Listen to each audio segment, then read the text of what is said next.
Mid-morning and the cars line up for race 1. There's definitely tension in the air as the 3 championship hopefuls line up next to an eager grid. Ivan has proved how fast he was in qualifying, as with John Moyes, Scott Matthews and Paul Barnes.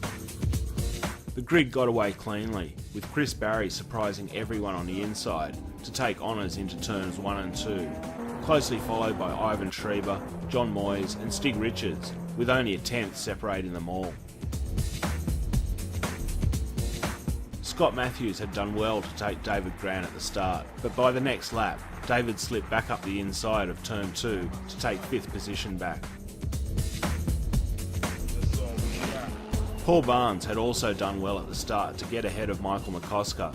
However, Paul left a little too much room into Fishhook and Michael was away. Further back, Glenn Caltino was putting in some consistent laps, ahead of Mike Barry and Stefan Versluis. By laps 2 and 3, the heat of the race had taken its toll on a few players. Ivan, under the constant pressure of John Moyes, breaks traction into turn 10 and pirouettes onto the dirt.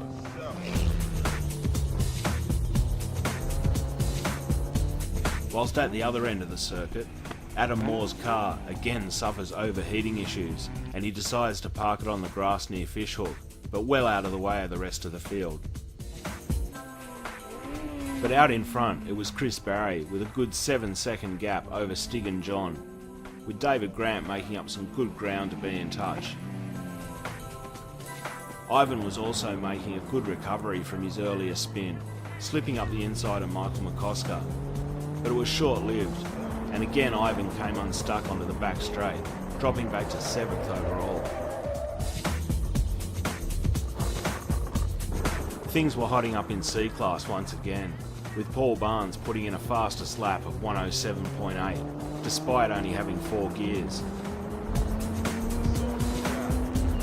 Glenn Caltino dropped below 109s to keep 2nd place overall, whilst Mike Barry led Stefan and Daniel for the minor places. This was after Daniel spun at the beginning of the straight on the penultimate lap. Scott Matthews drove a great race to seal the class win and 5th overall, with Michael McCosker never recovering from the earlier delays to finish 6 seconds behind him. Ahead of them, John had been putting the pressure on Stig and by the last lap had taken him for 2nd place, whilst David Grant had to be content with 4th place despite an excellent drive. Paul didn't have quite enough to pip Ivan at the checkered flag, and Glenn Caltino held out Mike and Stefan to finish 2nd in class. Daniel spin enough to gain him the wooden spoon. But out in front, Chris Barry had shown a clean set of heels to win the first race of the day in a dominant fashion, sending the message to Paul and Stig that he wasn't going down without a fight.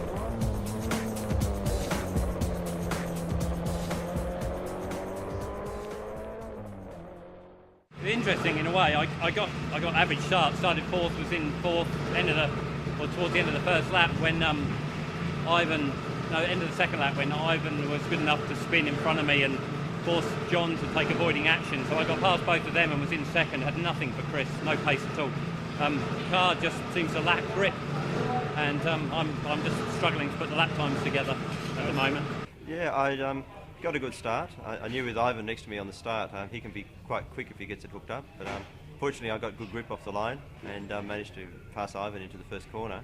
After that, I thought my best strategy was to go really hard on the cold tyres to try and get a bit of a buffer so that then I could just concentrate on driving fast, clean lines. About lap 3, I think Ivan must have had a spin because he disappeared from my mirrors. So after that, I kept into it because I wanted to try and get the fastest lap as well. But in the end, John hit me by, I think it was 0.2 of a second on the fastest lap. So I'm happy with the win, and the car's just running beautifully. The track has improved since qualifying. Qualifying, there's quite a lot of oil on the track.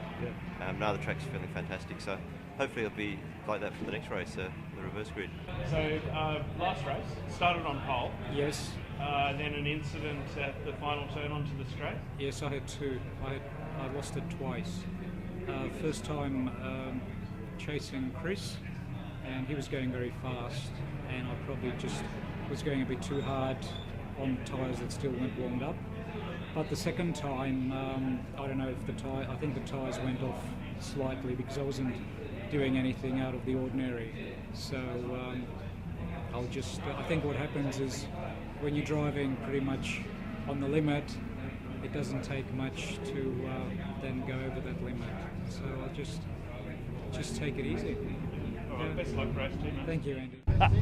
It's dead. It's dead. It's over. It's over. It's mine. What happened, mate? You went around there, the bottom corner there, and seemed to lose power. No, yeah, same problem happened again. It just spewed all out everywhere. It's got a seized piston and it won't hold compression in one cylinder, and it's just blowing the oil out everywhere. So unfortunately, that's it for the day, unfortunately. it's it for the day, mate. Until next year. Better luck next time, mate. Thank you.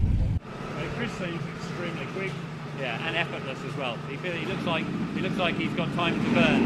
So he's going to be. I think he's just taken the lead in the championship, and I'll be very lucky if he doesn't keep it for the whole day and the year. Have you put a lot of work into the car of late? Not too much, just checking that the car is running correctly. I've made some minor setup changes for this track, but that's based on the information that I had from last time we raced here. So the car's been softened up a little bit in terms of both the dampers and the front bar from what I normally run it. It just helped it turn in a bit better, but it does roll a lot more than I like, but it seems to produce good times. Yeah, okay. But no rebuilds or anything like that? You're still running the same configuration you were? Yeah, it's still the same configuration. I had to repair the dent in the car after the last the day-night meeting. The car actually came up very good when I put it on the scales after that. So no large changes at all on the car. Best of luck for race 2. Great, thank you. And then John managed to hunt me down over the following laps and got past me with a lap to go, and my last-ditch attempt to get him on the last corner of the last lap ended with me facing the wrong way. Thankfully I got it going and finished third, but a fun race, but not good for my championship. Well, a very satisfactory and easy race from my point of view. Got off to a good start, managed to get past Mick McCosker, who I think bogged at the start, and then basically didn't see anybody after that. The field went away. I still have a problem with it jumping out of second gear and fourth gear, but following a useful tip from Adam Moore, I just left it in third gear and it worked fine. Okay. So a very satisfactory result. So class win, was it? Class win. Okay, so maximum amount of points. Maximum points. Yeah. So you'll Fastest in qualifying as well.